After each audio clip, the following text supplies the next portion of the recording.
So Theodore Roosevelt and the Jews. If you take a look in the classic works, Jewish philosophy and ethics, Mesilat Yesharim, the Mesilat Yesharim, written by Rabbi Moshe Chaim Luzzatto, the early 1700s, a classic work on Jewish ethics and philosophy. He has a whole section dedicated to the concept, the midah, the trait of zrizos. What's zrizos? Alacrity, zeal. He says the following, Hine Shlomo Shana Ma'od, King Solomon, in his wisdom, he talks a lot about the notion, the opposite of zrizos, of alacrity, of zeal, which is, of course, laziness. And he tells us, quoting the verse in Proverbs, Ma'at shenos, ma'at tenumos, a person just says, I want to take a little nap. Ma'at tenumos, I just want to have a little slumber. Ma'at chibuk yadayim lishkav, I just want to fold my arms just to take a little doze. Uvok mahalech reishecha, poverty will hit you like a guy who's got to, run to catch a flight. Machzaracha kish magain, and your loss, your financial ruin will come about you in a heartbeat, very quickly, like a soldier who's got to run to battle. Ki hine ha'atzel, someone who is lazy, even though someone who's lazy, you're not doing something proactively destructive. Right? It's not a form of active self-destruction. Rather, it's a passive form of self-destruction. When we don't have zeal, when we don't take care of our responsibilities in the appropriate time with alacrity, so, ultimately, that is a self-destructive tendency, even though it's passive, not active. And he quotes another verse in Proverbs where King Solomon tells us, I'll stay ish otzel avarti, I pass by the field of a lazy man, karam adam chasar lev, in the vineyard of a man who's lacking of heart. Again, a person who's a little lazy, doesn't have that alacrity, that zeal, that passion. It was filled with thorns and weeds and thistles. The fellow didn't do the things he needed to do to take care of his field. The echazet, says King Solomon, I took note. Oshes libi, I put my heart, I focused on this. I learned the lesson from this. Ma'at shenos, ma'at tenumos, the same verse. When you don't have alacrity and you don't have zeal, right, it becomes a passive form of self-destruction. And Mesilas Yesharim Rabbi Luzzatto talks about the opposite trait, which is zrizos, get things done. Have you ever met a zariz? There are certain people who are zrizim. They just have a certain energy to them, a certain passion, a certain get things doneness to them. Have you ever met someone like that? Those people are incredibly productive and can sometimes be a little bit difficult to live with because they're so frenetic. Theodore Roosevelt was one such person. If you've ever studied the life of Theodore, it's actually interesting. Roosevelt died very young. He was like 61, 62, something like that. What that man packed into his life is just remarkable. He, if you had to describe him in one word, was frenetic. He would not stop. Ceaseless energy, boundless energy. And being the president of the United States at the turn of the 20th century, which was a very significant time in Jewish American history, Theodore Roosevelt and his connections to the Jewish community are certainly worth taking a closer look at. So who was Theodore Roosevelt? Who was Teddy Roosevelt? First of all, he was born in 1858 on East 20th Street in Manhattan, the only president born in New York City. Only president born in New York, but born in New York. I mean, that's the shtetl. That's like home base for the Jewish community. He was born in New York. Now, he was named, what was his name? Teddy Roosevelt. Neither of those are actually correct. He hated the name Teddy. He liked either Theodore or his nickname was, there you go, Teddy. Teddy. He was always called Teddy by his families. He hated the name Teddy, but everyone called him Teddy, or not everyone. Everyone who didn't know him called him Teddy. And his last name was pronounced Roosevelt. In contradistinction to there were two Roosevelt families. There was the Hyde Park Roosevelt family, who you've heard of, one of their great descendants, Franklin Delano Roosevelt. But then there was the Oyster Bay, Long Island branch of the family, and they were the Roosevelts. FDR and TR, I'm sorry, my American history teacher always called Teddy Roosevelt TR. I think he's the first president to really have just abbreviations, right? TR. There is no GW. I guess there's a bridge, the GW bridge, but George Washington was George Washington. TR, Teddy Roosevelt. He was a fourth cousin with Franklin. However, there was a Roosevelt that was also much closer to him, Eleanor Roosevelt. Eleanor Roosevelt, right? What was her maiden name? Roosevelt. She was Teddy Roosevelt's niece. As a matter of fact, if you know the story, if you ever studied the story of Eleanor Roosevelt, she has a tragic childhood.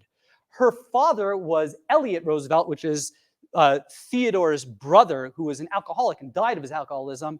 And she was basically orphaned by the age 10, 11. And it would be an overstatement to say was raised by Theodore, but certainly it was a major part of her life. As a matter of fact, when she got married to Franklin, where did that marriage take place? In the White House, and Teddy Roosevelt gave her away. Teddy's father, I'm going to apologize to TD, but I'm going to call him Teddy because that's what everyone calls him. So he might take offense to this class, but I apologize, Mr. President. He liked to be called Colonel. Colonel, that's true. He did like to be called Colonel. He was the second of four children born. His father, Theodore Sr., was an incredibly wealthy and successful person. That's very important to understanding the life of Theodore Roosevelt. He always had wealth. He grew up in tremendous wealth. His father he became wealthy in the glass business, and Theodore was raised in New York City, pampered. His mother, fascinating. His mother was a Southern belle from before the Civil War, and there are many theories, and many. I think this is the common theory. Everyone remember Scarlett O'Hara? Frankly, my darling, don't say it or in a show. You don't, right? Many argue that Scarlett O'Hara was based off of the character of Scarlett was based off of Teddy Roosevelt's mother. Mitty was her name.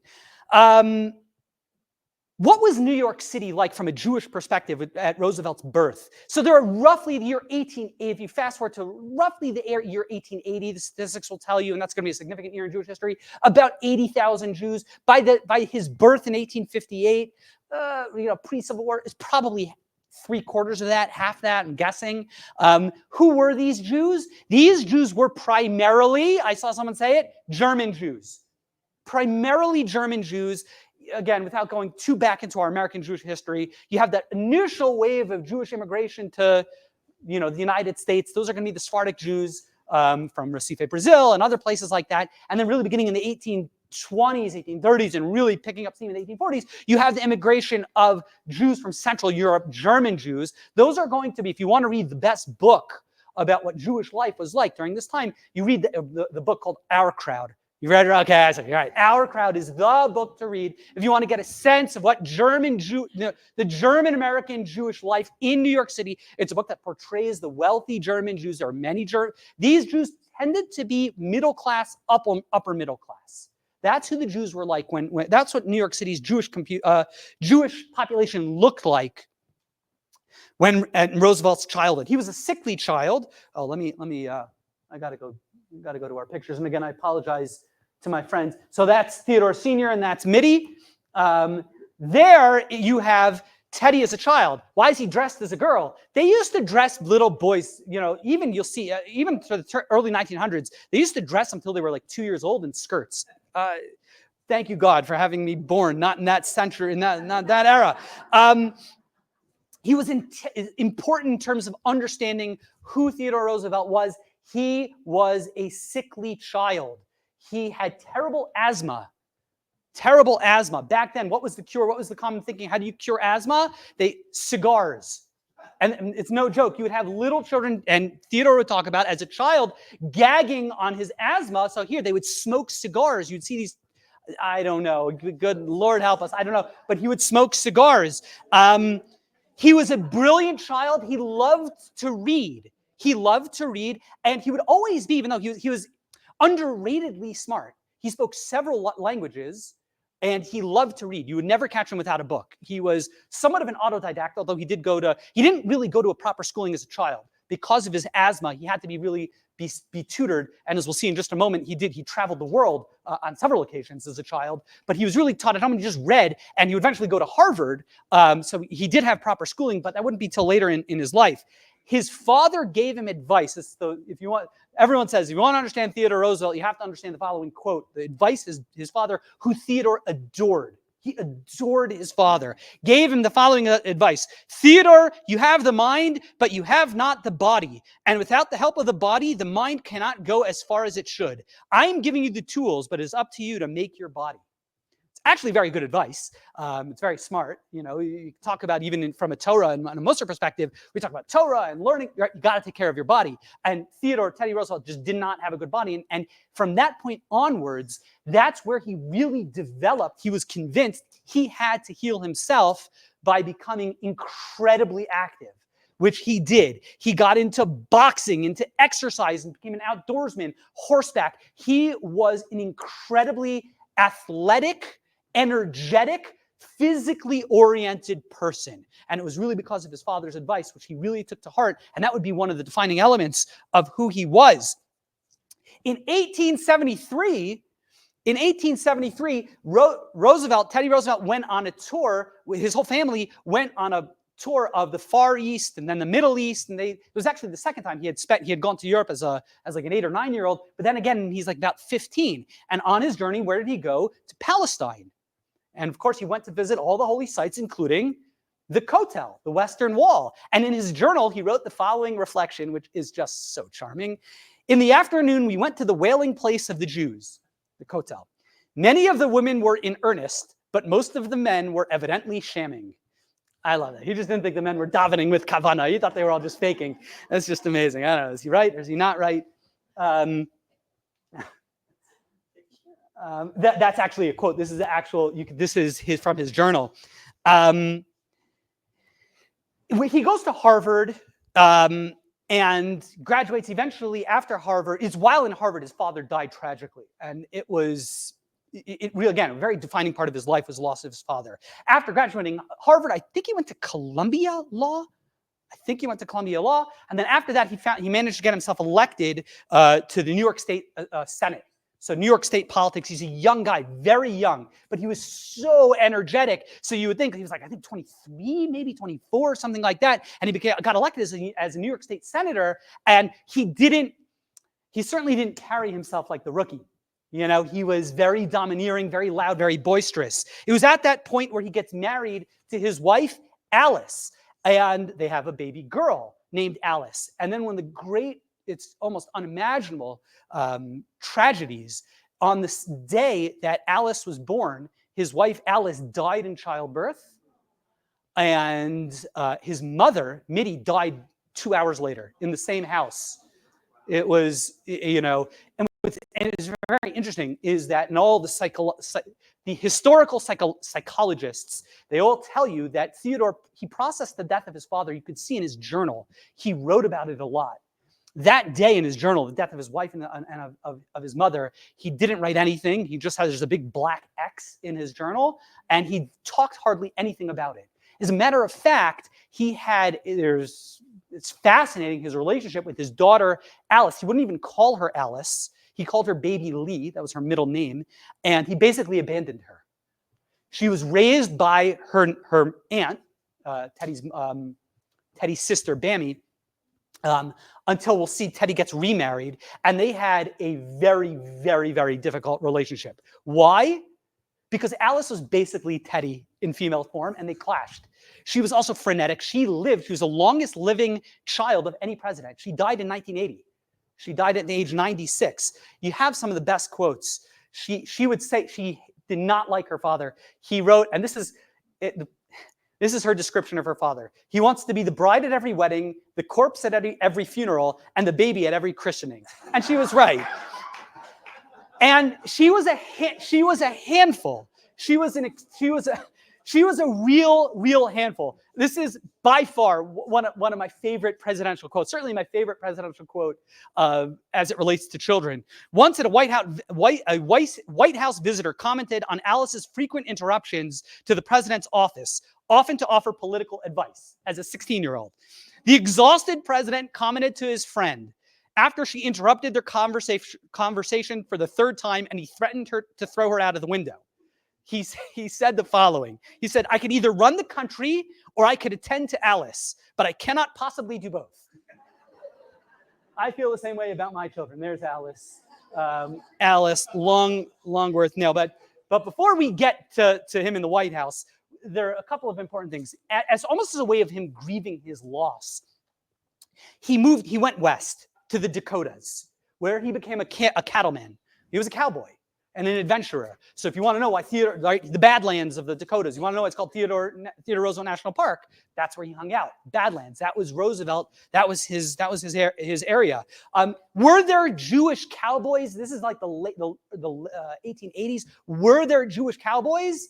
There were a few, not a lot. But Jews had already started migrating out west. Now, famously, one of the most famous Jewish, not a cowboy, but kind of closely connected. Did you know that Wyatt Earp's wife was Jewish? Fast fact. You heard it here first, folks. So there's Teddy as he was flamboyant. He was Wyatt. That looks like flamboyant. He was flamboyant even for cowboy standards. He was so not aggressive, but he was so physical. People, when he first walked into the OK Corral or whatever it was, into the saloon in the Dakotas, and people started making fun of him, and one guy got physical with him, and he just walloped him.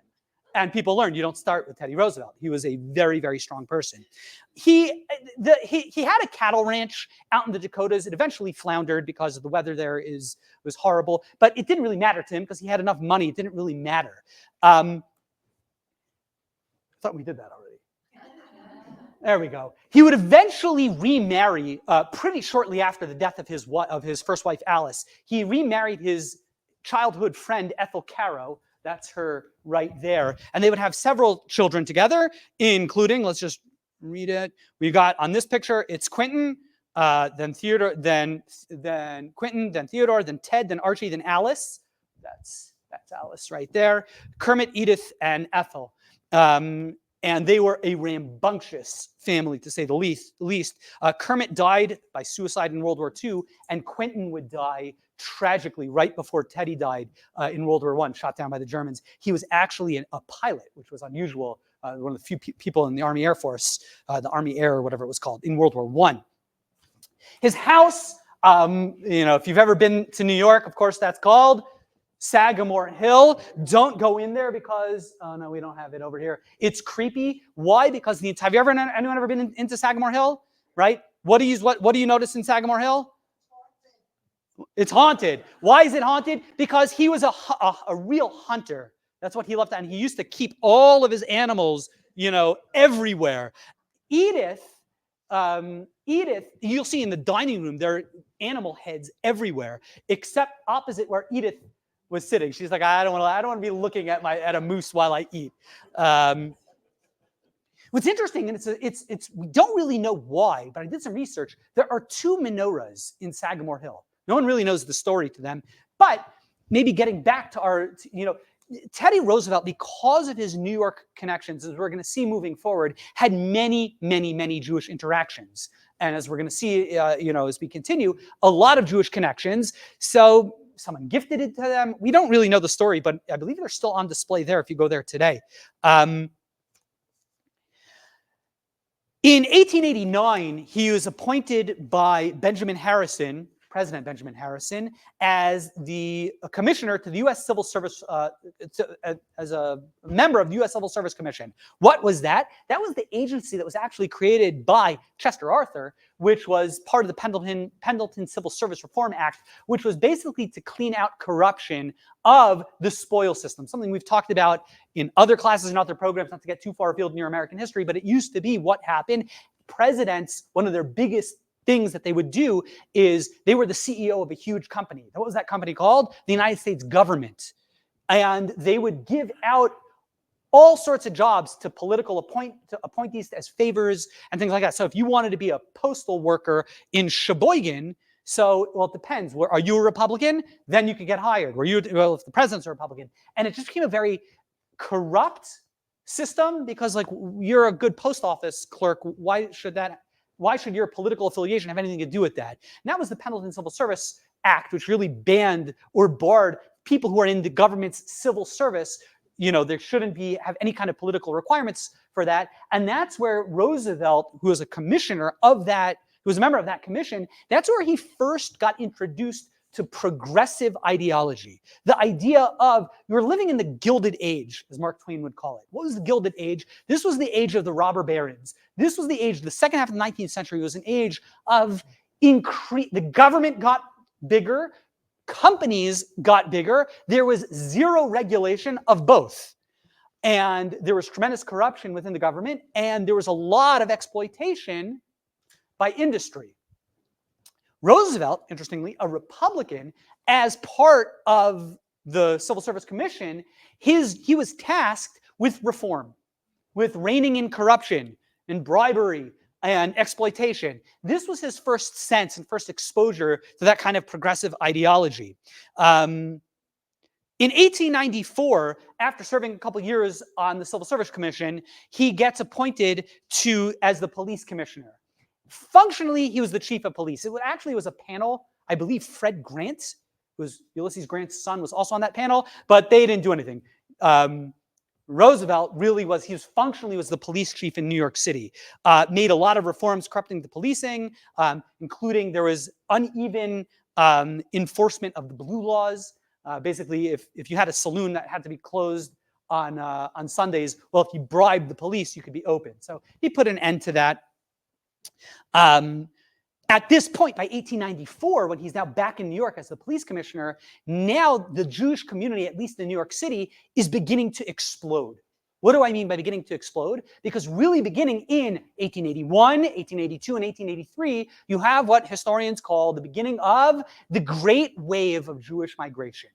If you stop, as I mentioned, how many Jews are there in the year 1880 in the United States?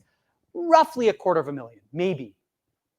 Fast forward to 1921, you've got 3.5 million Jews. A huge, about 2 to 2.5 million Jews immigrate from where? Everyone says Russia.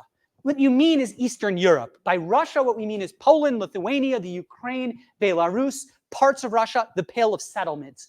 It was at that point where Jews skedaddled out of the former Soviet Union, what everyone calls Russia. So probably most people in this room, how many people are, my grandparents were from Russia? Raise your hand. Probably most people in this room. Many of you, your ancestors came during this great wave of American migration. Where did these Jews end up? New York City.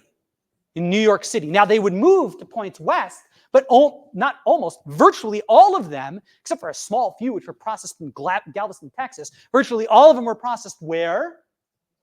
Ellis Island. And then what happened? They went to the Lower East Side. Now, the interesting, without getting too far into the Lower East Side is not quite what people think. People think it was like that. Everyone knows the images of Jews in the tenements in the Lower East Side. Most Jews, and it was crazy. It was crammed and squished, and everything you read about it is basically true. However, most Jews, its heyday of insanity and squishiness, it really ended very quickly. It was only for a few decades, and that was it, number one. Number two, most Jews only stayed in the Lower East Side for 18 months.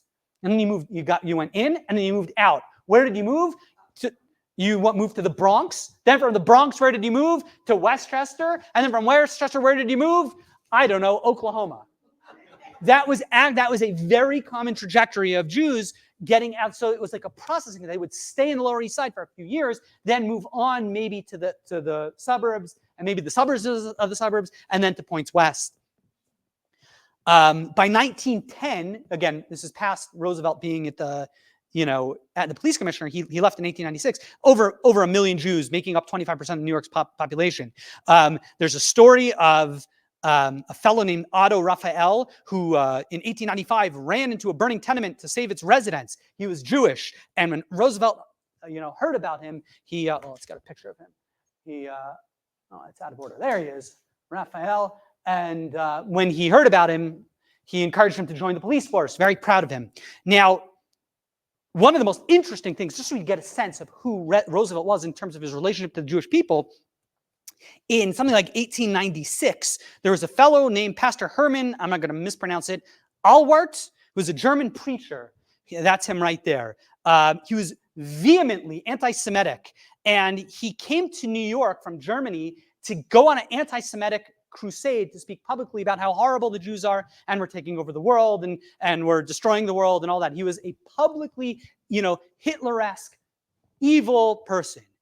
And he asked Roosevelt, he's going to have this big, meeting. He needed police protection. And people told Roosevelt, you can't provide police protection to such a heinous person. So what are you going to do? So this is what Roosevelt said. Of course, I told him I could not refuse to give him protection, that the right of free speech must be maintained unless he incited them to riot, Roosevelt would write. On thinking it over, however, it occurred to me that there was one way in which I could undo most of the mischief he was trying to do. And the proper thing to do was make this fellow R-word, make him ridiculous. What did he do? He assigned to his police detail 40 Jews.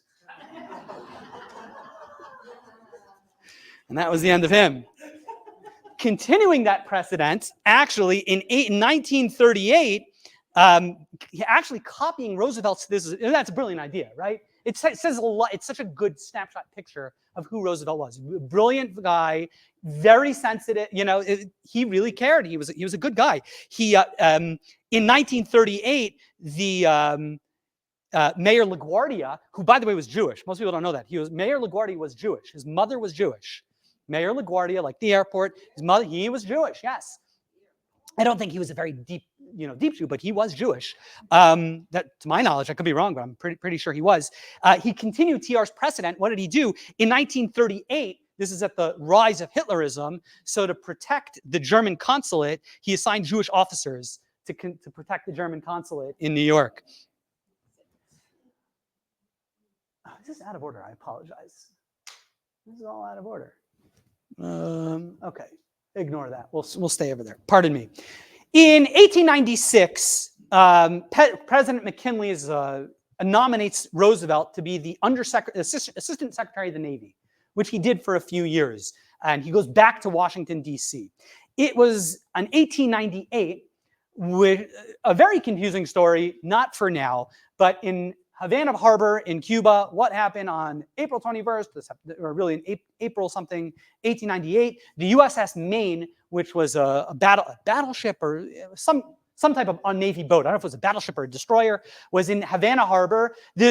Spain was the protectorate of Cuba at the time, and there was a lot of hostility, growing hostility between the United States and Spain over Spain's imperial possessions, including Cuba. And of course, what happened? The USS Maine exploded. To this day, we don't know what happened. There was an internal explosion. Roosevelt shries chai v'kayim, he shouts, the Spanish blew it up, and he called for war, and really, he was what you would call a war hawk. And he really, really riled up the government and riled up the people, the United States, that we need to invade Cuba and declare war against Spain. Now, cooler heads thought that was a bad idea, but hotter heads prevailed, and war was declared. And Roosevelt decided he resigned his commission, his position as Undersecretary of the Navy. He wanted to be a colonel in the militia, really in the United States Army, as in the volunteer army, and he told the president, "I'm going to raise my own regiment," which he did. And what were they called? The Rough Riders, Roosevelt's Rough Riders, which again is out of order here. I apologize. We'll get there in a minute. I'm sorry, this is so out of order. Pardon me. There are my Rough Riders. There's Theodore Roosevelt and the Rough Riders. He was the colonel of this regiment of 1,000 troops. He emerges from the war by far the most famous soldier. Why? Because of the famous attack of San Juan Hill, if you recall. He charges up San Juan Hill with tremendous bravery and courage.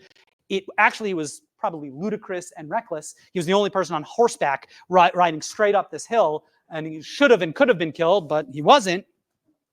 And he eventually would be. He was such an interesting guy. He actively campaigned to get himself the Medal of Honor, which he didn't get.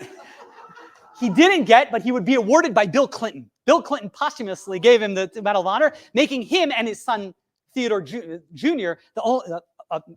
one of the only two pairs of people, father and sons, to get the Medal of Honor. For 10 points, who is the other father-son pair? No, anyone? Douglas MacArthur and his father, the most ridiculous name in all American history, Arthur MacArthur, who actually really was a hero. Arthur MacArthur. Those are the two, right, in the Civil War. We were there at no, you weren't there, Benny, but me and Akiva were there in Chattanooga. Yeah, that's where he was the hero of Chattanooga. In any, but that's neither here nor there.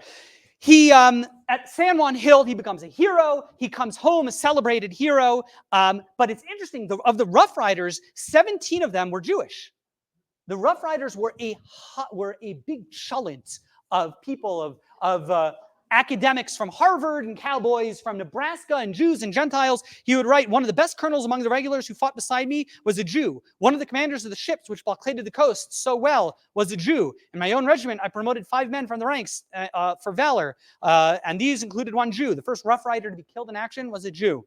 After he comes home from Cuba, a hero, the Republicans in New York needed a new candidate for governor, and they had him in Roosevelt. He won actually a pretty close margin. What's interesting, in his campaign for the governor of New York this is the year is 1898 or something like that, 1899. In his campaign, there were Yiddish handbills handed out to Jews, and in that the language was something to the effect of, you got to vote for Roosevelt. After all, he was the one who thwarted our foes and our enemies, talking to the Jews, Spain. What were they referring to? The Inquisition, the expulsion. It's in the Jewish psyche, again, maybe not so much now, but certainly is always, right? He was the guy who took retribution against Spain, who did so much harm to our ancestors, and they openly, campaigned on that, on behalf of that. So he did win, not by a landslide, but he did win. And he drove the Republicans in New York, including the boss of the New York Republican Party, Thomas Platt, the senator, drove them crazy. Because he was frenetic and he didn't just follow orders. He wanted to, run the show. So they had a great way of getting rid of him. What's the best way to get rid of him? Get him to be the vice president. You can't do anything as the vice president. Because what happens when you're the vice president? You preside over the Senate, which means you do nothing. You read the newspaper all day. And you really do nothing. But it's a big covet. It's a big honor to be the vice president. He really didn't want to be vice president. He saw the trap. That was he going to do? Say, I don't want to be the vice president? That's like, it's not patriotic. So he was kind of cornered, and he had to take the post. But of course, as the old Italian expression goes, the Mensch tracht und Gott lacht. Because of course, what happened in September 6th, 1901, Rabbi Davidowitz in upstate New York, Buffalo, what happened to President McKinley? He was assassinated. And again, he would linger for a few days, but eventually TR becomes the president.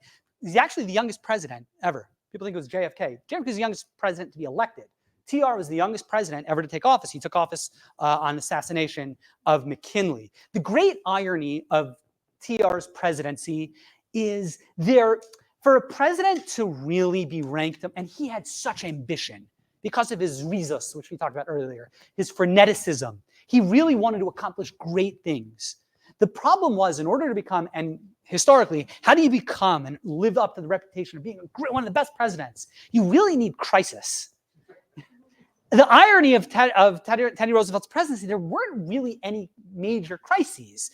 So, he's still ranked by many as one of the best, certainly of the better presidents, but because there was no real major international crisis, there was no internal crisis, there's no Great Depression, there's no Civil War, there's no World War I. So he never had that opportunity to really let all of that energy do great things, although certainly he did accomplish major things, including his main accomplishments, at least on the domestic front, would be what he would call the square deal. This is really where, as a president, he really tried to rout out corruption, both amongst corporations. He broke up a lot of trusts and monopolies. He was the great trust buster. He tried to rout out corruption in the United States government. Now, it's interesting, and here's why this picture, there we go. Who is that? He appoints as the newly created cabinet position of commerce secretary, whose job it would be is to really lead the trust busting, he nominates Oscar Strauss, the first Jew to ever serve a position is in the cabinet. Now, Oscar Strauss is very, very significant. Now, he is part of that, German old, what we don't like to talk about is his father was a slaveholder, but that's for a different conversation. But he was from that old wave of German migration. Now, what's notable about Oscar Strauss, two things. Now, as the Commerce Secretary, which for Roosevelt was a very significant position, but number two, he also was in charge of immigration, which again, this is the real big wave of immigration. This all falls under the auspices. Again, he's only, I think he's only nominated in like 1905, 1906. So he's only in that capacity for like 2-3 years, but he does a lot in terms of processing those Jews through Ellis Island. Who were his brothers? Well, no, I think Isidore, who died on the Titanic. Remember whoever was at the Titanic class, who died on the Titanic, as well as his brother Nathan. Who's Nathan Strauss? Rehov Nathan Strauss. What's Rehov Nathan Strauss?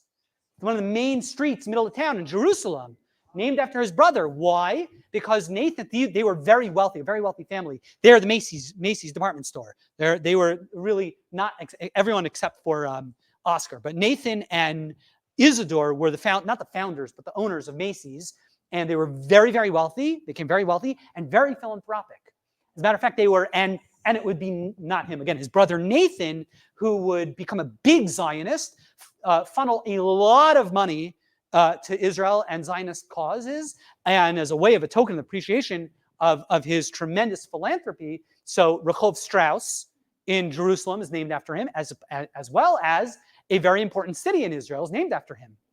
Netanya, Nathan Strauss, Natan. Netanya is named after Nathan Strauss and his great Zionist work. So this is his brother, who is a very, very significant. Now, here's a great story. Teddy Roosevelt would write, "In no case does a man's religious beliefs in any way influence his discharge of his duties. To discriminate against a thoroughly upright citizen because he belongs to some particular church, or because, like Abraham Lincoln, he has not avowed his allegiance to any church, is an outrage against the liberty of conscience. In my cabinet at the present moment, there sit side by side Catholic and Protestant, Christian and Jew, each man chosen because in my belief he is peculiarly fit to exercise on behalf of all our people the duties of the office," which is an American statement if I've ever heard one. So, and Roosevelt there's a great story, I think it's true, how there's some Jewish get-together and dinner, and Roosevelt's there, and it may have been, this is where that quote was taken from that dinner, and he really argues how he appointed Strauss not based on because he was Jewish, had nothing to do with that. He wanted the most qualified guy. He was the most qualified guy. I'm just calling balls and strikes, and that's it. He was the guy. Perfect. Who was sitting at this dinner was Jacob Schiff.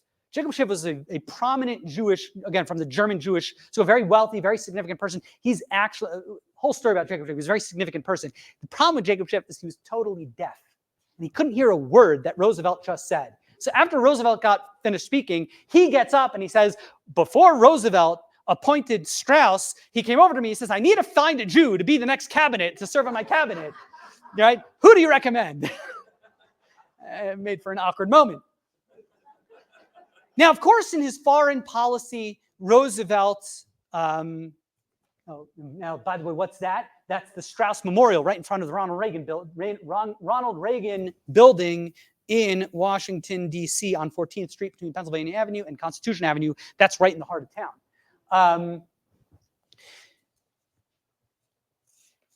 Yeah, okay, now we don't have time to go into it, but obviously one of the major things that he did in his foreign policy, it doesn't really impact the Jewish community, at least directly, was digging the Panama Canal. That was under his presidency. And of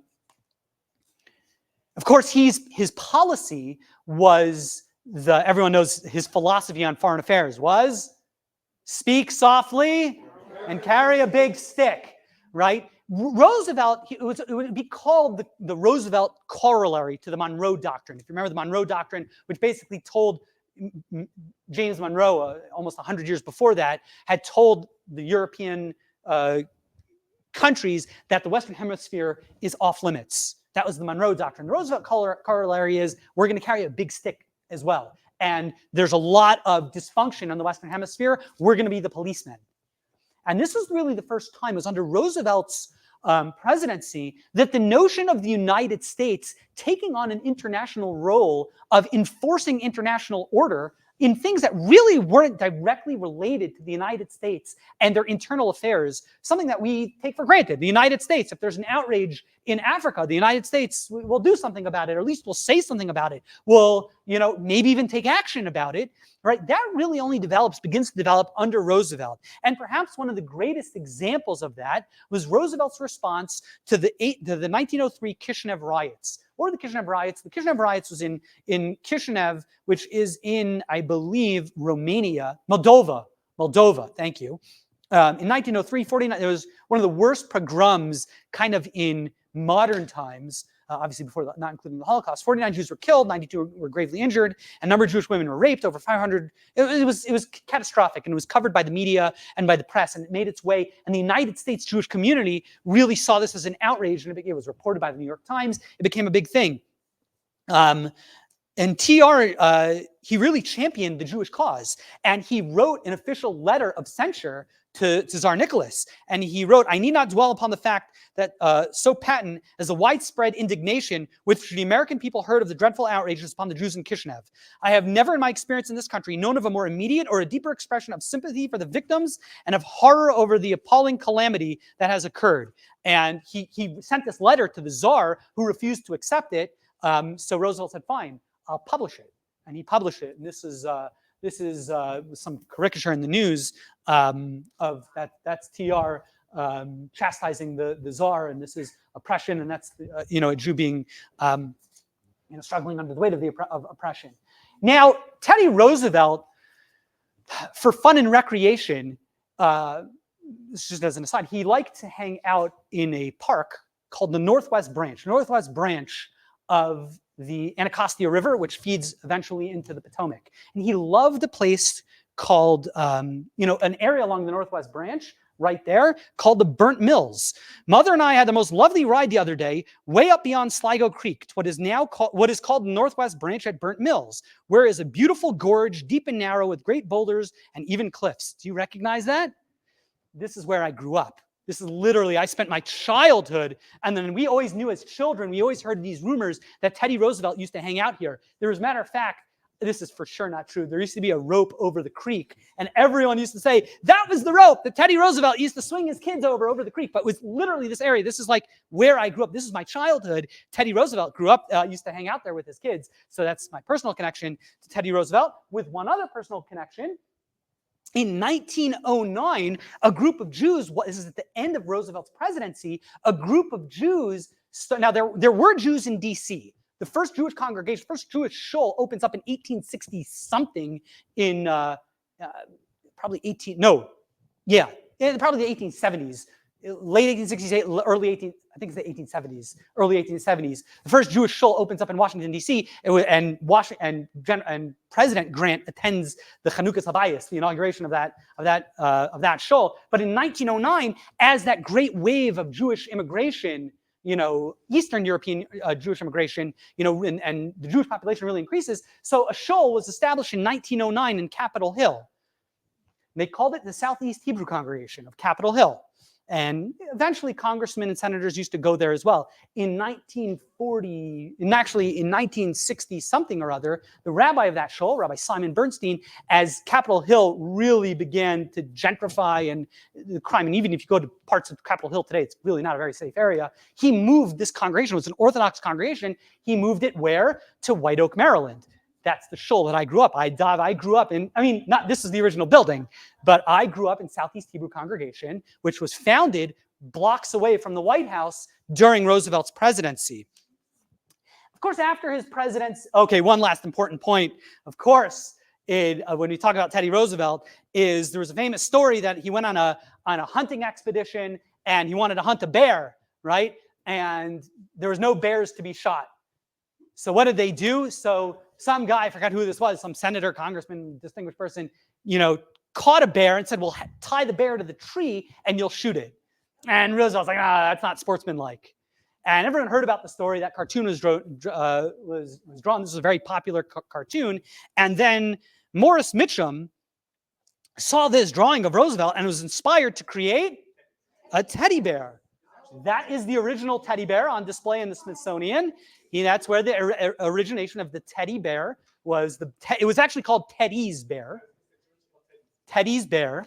And it was originally the original bears were not quite as cute. They actually looked like bears, not like fat and plumpy, but they were like scary and intimidating. And there's his name was Morris Michtam. After his presidency, so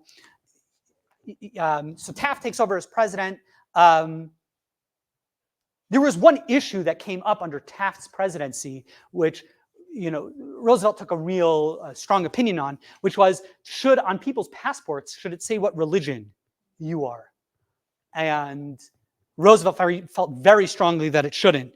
And he wrote in that conversation this letter, which is a beautiful, beautiful letter. He said, "In this strictly private and for your own consideration only, because I must not be quoted. Okay, I believe that from the standpoint of the Christian, just as much as from the standpoint of the Jew, it is ill-advised to treat what is really a religious matter as a race matter. I know plenty of men, some of them very prominent, who are of mixed race, and I personally, I should no more have a man entered on a passport as a Hebrew than an Episcopalian or a Baptist or a Roman Catholic." And he was very vocal against it. And actually, the issue came up in his presidency for his re-election in 1904, but the issue kind of died out. But he spoke very strongly about that.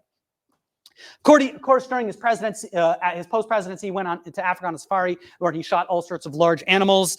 But it was in 1912. 1912, he got into a falling out with President Taft, who was his successor. And in 1912, he tried to get the Republican nomination again to run for president. His first term, he didn't run. But he said the day he was elected on his second term, the day after he was elected, he said, "I'm not running for a third term because it's a matter of not the spirit of Washington's." But again, this was before the amendment, which now it's illegal for a president can't run for 3 terms. Back then, it was just a minnow. It was just a tradition. But he said he served functionally almost 2 terms, and he regretted it. And he eventually got into a fight with Taft. Why? Because Roosevelt couldn't be on the sideline. That's really what was his disagreement about. Taft wasn't aggressive enough. Is just because Roosevelt was too frenetic. He needed to do something, so he needed to become president again. And he lost by this much the nomination for the Republican Party. So what did he do? He created his own party. Well, first called the Progressive Party. But then what happened in Wisconsin? He was shot. He was shot, and what happened? He had terrible eyesight. So he had his glasses case in his pocket with his speech, and the bullet hit the 40 sheets of paper and the glass. You could see you still have the hole through it, and it saved his life. But he kept on giving, and this is his T-shirt.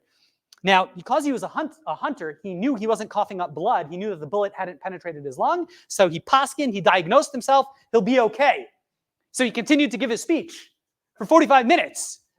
And he said, ladies and gentlemen, he literally said, "Ladies and gentlemen, I don't know if you know, I've just been shot, but it'll take more than it'll take more than that to kill a bull moose." And the name stuck, and it became known as the Bull Moose Party.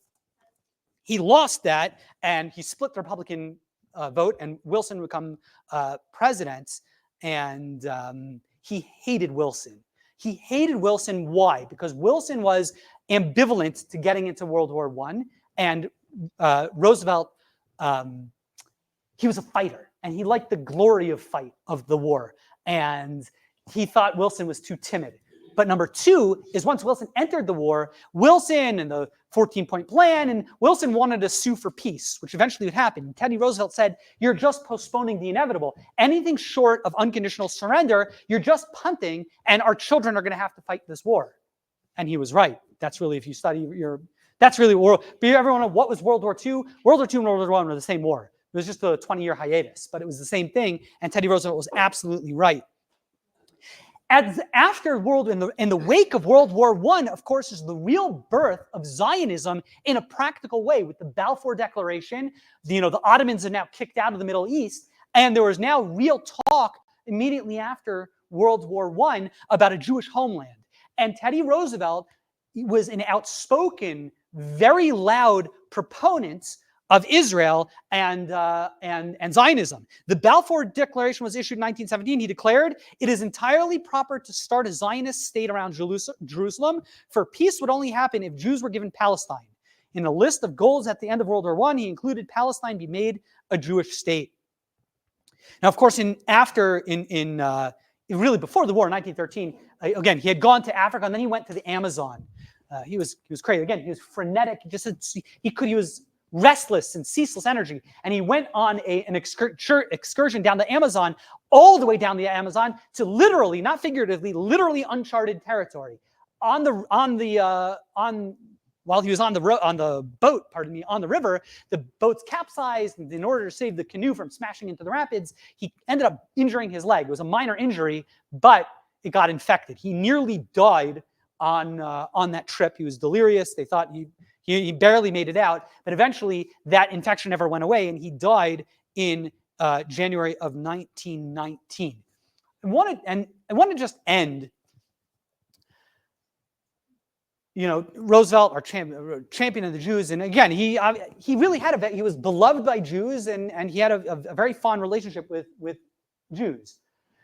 But I want to end by talking about football. Thank you. Got a chuckle. Okay, any football fans here? Raise your hand. Okay, I'm sorry for my non-football fans. Just bear with me for a second. You'll see where I'm going. I'm going to be the referee. Okay, you'll call me, what's his name? Sean Hockley? Sean Hockley. What is the following, what is that? False start, or there's one other one, what this could be. Benny Meth for 2 points. This could also be illegal formation. What's an illegal formation? A legal formation, okay, now my non-football friends, real quick, you have 5 guys who are your 5 linemen. They must be, this is the line of scrimmage. They must be lined up on the line of scrimmage, and there must be 2 eligible receivers on either side of those 5 linemen. They have to be, it's called being covered. They have to be on the line. 2, no more, no less. So, this is an illegal formation because you have our 5 and then 3 guys on the line of scrimmage. That would be an illegal formation. What's this penalty? Illegal shift. Thank you, Benny Math. What? Someone watches too much football. This is actually illegal motion. You ever notice before the ball is snapped, for my football friends or my non-football friends, sometimes you'll have motion. People are running back and forth and front and back. You could do whatever you want, but at the snap of the football, if you have, again, it's a legal formation, but if at the time of the ball is snapped, you have one of the players running forward, illegal, that's called an illegal motion. What's this called? That's illegal shift. Very similar. You can have 2 men in motion before the snap. That's fine, but as the ball is snapped, you can only have 1 man in motion. If one of these guys doesn't stop when the ball is snapped, 5-yard penalty, repeat 3rd down, illegal shift. Where do these stupid rules come from? Especially if you've been following the NFL this year, you may have noticed the league has gone crazy with enforcing illegal formation. It's been, where does this stuff come from? And why is Rabbi Matt talking about this at a Teddy Roosevelt class? I'm glad you asked. There is a military technique called the flying V, called the flying wedge. You ever heard of the flying wedge or flying V? It's used by police and crowd control. It was used by Napoleon. And it was discovered, I think, by Walter Camp, or maybe even earlier than that, in the 1890s, where they basically align themselves in a V formation, kind of like that, in very, very tight formation, and you get a guy back there who takes the football. And then these guys start running very fast in a very tight formation. Guess what happens? It's virtually impossible to stop that mass of humanity. You've got 1 billion pounds coming at you. And in the 1890s and early 1900s, football, which Teddy Roosevelt loved football. You think football is violent today? You ain't seen nothing. In the 1905 season, 18 people died. He got a concussion. No, 18 people died on the football field. Ted Roosevelt, he had a broken nose. That's Teddy's son. It was all because of this. the flying wedge, it couldn't be stopped. It's impossible. If you have 11 men in a V formation, give them a head start, it's virtually impossible. There's too much mess. It's just physics. You can't stop it. The only real way to stop it is, what do? You have a V in the other direction, and you try to crash into it. And you can understand why 18 football players died in 1 year, 1905. And there were active calls, but in the mainstream, of United States society, to outlaw football. Have you ever heard of Endicott Peabody? Endicott Peabody was Franklin Roosevelt's Rebbe. He was like his idol. Endicott Peabody was a significant person in the early 1900s. He was calling for banning football because it was just crazy. It was actually getting out of hand. Teddy Roosevelt called together, but he wanted to save football. And if they didn't do anything, football would have been outlawed. It was that crazy. And in 1905, 1906, he brought together Walter Camp and all the leaders of football, and he said, Morenu v'Rabbeinu Rabosai, we've got to figure out a solution because this is getting out of hand. We've got people dying. And I love football, but we need to save football. So as a result of this, number one, the NCAA was created. If you ever heard of the NCAA, it was really created based on Roosevelt, loosely speaking, but it was mainly created to create a unified system of rules for football. And one of the things that they did is they wanted to create rules to take this out of the game. So what did they do? They basically want to make sure that there was no flying V. There are two components of it. It's a V formation, so they got that away by saying, okay, you got to have 7 guys lined up on the line of scrimmage, making it very hard to create that V, because when the ball is snapped, it's a flat line. Number one. Number two, we're going to be very particular about at the snap of the ball when there's forward motion. We're going to get that out of which is the same thing with false start. That's why a false start in lineman, without getting too, it's really the same thing. We don't want to give anyone a head start to create this flying V formation. And again, it's used still by militaries. It's still used by police. They wanted to get that particular play out of football, and it did. And the flying V is basically banished. It was used, I remember as a child, there were certain types of wedge formations used on kickoffs, if you remember. Do you ever remember in the kickoffs in the 90s? Alan, you remember, you're a football game. Remember they used to hold hands? Do you remember? That's really using the wedge technique. It was very weird looking, right? You remember that in the 90s? They banned that too. It's really just a derivation of the wedge technique. It's you're creating mass. It's just physics. They got rid of those types of things too. And Roosevelt saved football, and if it actually is a true story, Theodore Roosevelt saved football. Great story. You all learned something about football. You learned something about American history, which is, for me, is going to be a great intersection. If we could get Judaism in there, that's the triumvirate. American history, football, and Torah. I mean, Rabbi Matt's head is going to explode. I was thinking about, a couple of years ago, I was thinking about this. When I was frustrated, I was like, I hadn't gone all the way back and done all the research with flying wedges and the V formation and all that stuff. And I was like, I just remember there was like a big play a couple of years ago, and it was an 80-yard touchdown. It was called back because there was some kind of illegal shift. I'm like, who cares? Who cares? It's 2024. Do we really care about if the guy's over here or over here? Like, who cares?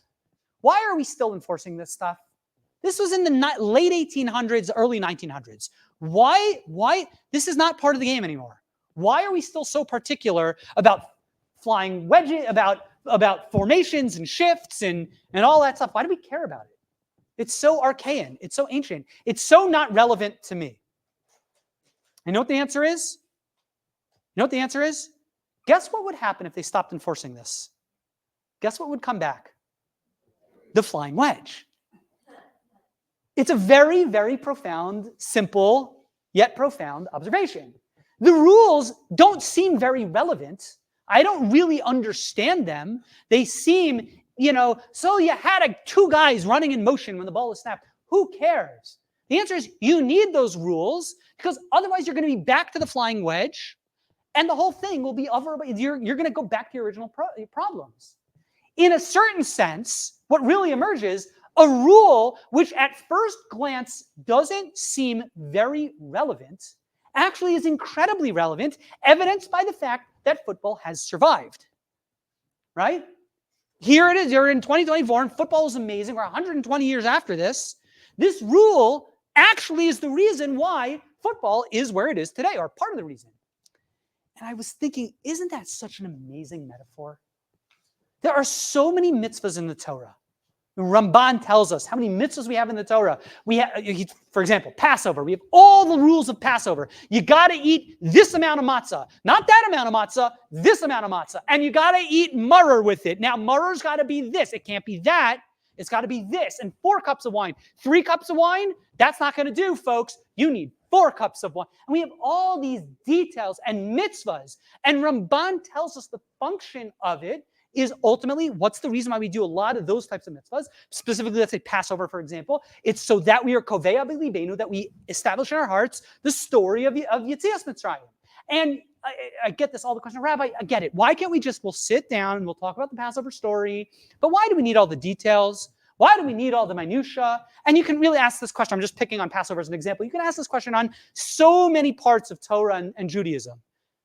And it's a good question. It's a fair question. Like, okay, we get it. Passover, we could tell the story, but why 4 cups and 3 cups and all the attention to detail? Who cares? It's so arcane. Be very careful questioning systems that have worked. Judaism has survived 3,330, whatever it is, 7 years now. Football has survived for 120, whatever it is, years since Roosevelt's innovations. You want to start messing with it, it's probably going to fall apart. Isn't that such a powerful metaphor to the Torah, right? We have this thing. It is worked. Here we are in the year 2024 with all the minutiae, and maybe we get it, we don't get it, we do understand it, we don't understand it. The bottom line is the thing has worked. Be so careful questioning systems that have proven the test of time. I think that is a tremendous lesson and a tremendously profound insight. All thanks to football and Theodore Roosevelt and American history. I want to thank you all for coming. And if anyone has any questions, I'm here to stick around to answer any questions if you've got.